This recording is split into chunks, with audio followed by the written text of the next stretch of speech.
welcome back to my YouTube channel. So today I am doing a tutorial video on how to prep your acrylic sticks when you buy them. So when you order them, guys, they will come in like a little tube. These ones I got them off Amazon, and they are 100% ACRYLIC brushes. I really like these. I love the Kiara Sky brushes also as well, but I really like these, and I needed some new brushes, and I just wanted to try some different ones, so I went ahead and ordered these. I think it was 4 in a pack for I think like $10 or $12. I can't really remember. I'm gonna pull it up and then I will let y'all know in the description box. So first, when you get them, you pull them out. It's going to be hard, guys. It's going to be at a point. This is not the way that the brush is actually going to look. These are oval shaped brushes. So that point is just it being held down with it's like a bristle glue to keep it intact, to make sure nothing happens to the bristles. Now you see me breaking it up, and I'm doing this very gently, y'all, because I don't want to mess up my bristles or ruin my brush. But you're gonna want to just kind of maneuver your fingers around the bristles to kind of break that glue up. And once you break it up, you can fan it out a little bit. You'll see like the residue from the glue and everything coming out of the bristles. And in order to get that off, we're going to use some monomer. The monomer that I use to do this is an odorless monomer because my kids were in the house and I just didn't want to use my good monomer that I use on clients and make it go to waste. So I used the monomer that I got from school. It's odorless and it's not as strong on the base of my brush, kind of like the handle, because you know monomer will melt your handles and ruin your brushes, and I'm trying to make my brushes last as long as possible. So I used the monomer that was not as strong, and it also has zero smell. So I'm gonna continue breaking up that glue, getting as much of it out as I can with just my fingers. And then I'm going to pour the monomer in my dipping dish. This is a brand new dipping dish, y'all, that I also got off of Amazon. It was cute. It was a heart. I thought it would be bigger, but it wasn't. But that's okay, because I'm actually going to go back and find the heart-shaped one that I seen that was a little bigger than this one. And there's a crown one I want. So I'm going to just go back and get those. But yeah. So now, y'all, I'm going to dip this brush into the monomer, twisting it, just kind of loosen those bristles up to make sure I get the brush completely saturated. I want to make sure that the monomer gets through everything because the monomer is what's going to remove the rest of that residue. Once I get it out, I'm just going to flatten it out, wipe it down on a paper towel, and now you see the actual shape that the brush will be. Like I said, it will not be at that point that it looked like when you first opened it, because this is an overbrush. So once I'm going to do this a few times to make sure that I'm getting all the residue out, because you don't want to be doing a client's nails or anything for that matter with this brush and then that residue is coming out into your actual nail set. So it gets flat at the tip and then it's kind of full. This one is the 12. And then I also am going to do the 16. I like the bigger ones. I like the 12, 14, and 16 brushes because I like a bigger bristle, like a wider bristle, I should say. So yeah, I'm just wiping it off and I'm going to be shaping it, and I'm going to maneuver the bristles in my fingers again with the monomer in it, just to make sure it's getting all down in there. Make sure all of the residue is coming out. So I'm going to let you guys watch this, and then I'll be back when I get to the second brush, because there's a step that I added with the second brush that I did not do to this one.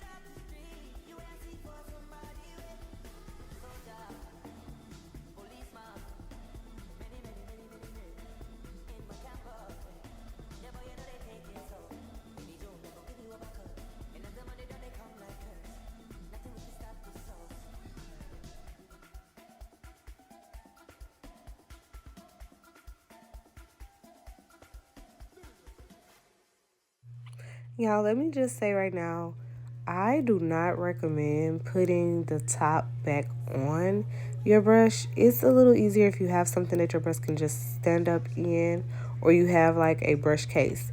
I just did this because it was new and I did not have a brush case at the time, so I just stuck the top back on, but I did it very carefully. If you're gonna do it very carefully, please.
Okay, so now that I am done getting those bristles together, excuse me, I have a cold. Now that I'm done getting those bristles together, I'm gonna go in with my last step. This step is a little different from the first brush because I don't know. I just don't do it with the 12. Only the 14 and 16 and up do I do this step. I'm just gonna grab another set of paper towels to wrap around the front of my brush where the bristles meet the handle. So doing this, as you can see, my brush kind of came with like a little indent mark. I'm just going to make another indent mark in that same spot, and it's going to be a little deeper. Now doing this is going to create a like flattened surface with the bristles. You guys see me cleaning out my dipping dish. I usually would not do this with regular water. I would just put it back into the container, but because this was for cleaning purposes and there is residue from the bristles of my brushes, I'm making sure that I clean it all out, clean out my dipping dish. So yeah, so I'm gonna wrap paper towel around the tip of the brush. You guys can watch me do that. And once I wrap that paper towel, I'm going to take a pair of pliers because this is hard. I don't know where my small pliers was, so I ended up using the big ones.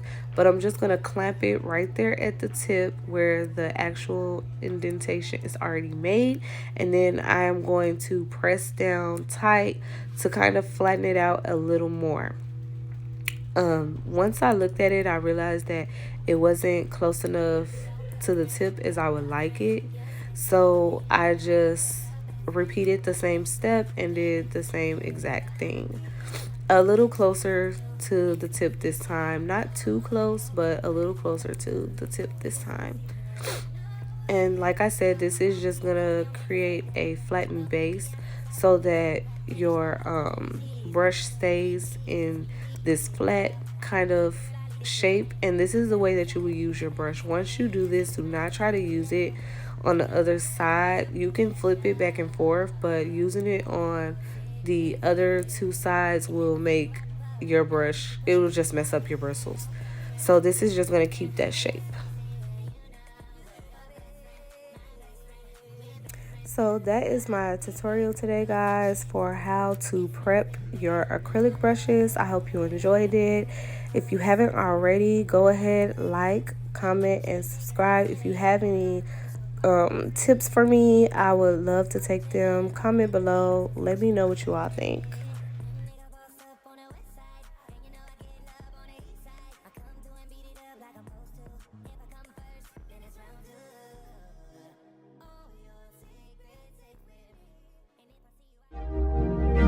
Only been a few hours, but it felt like days.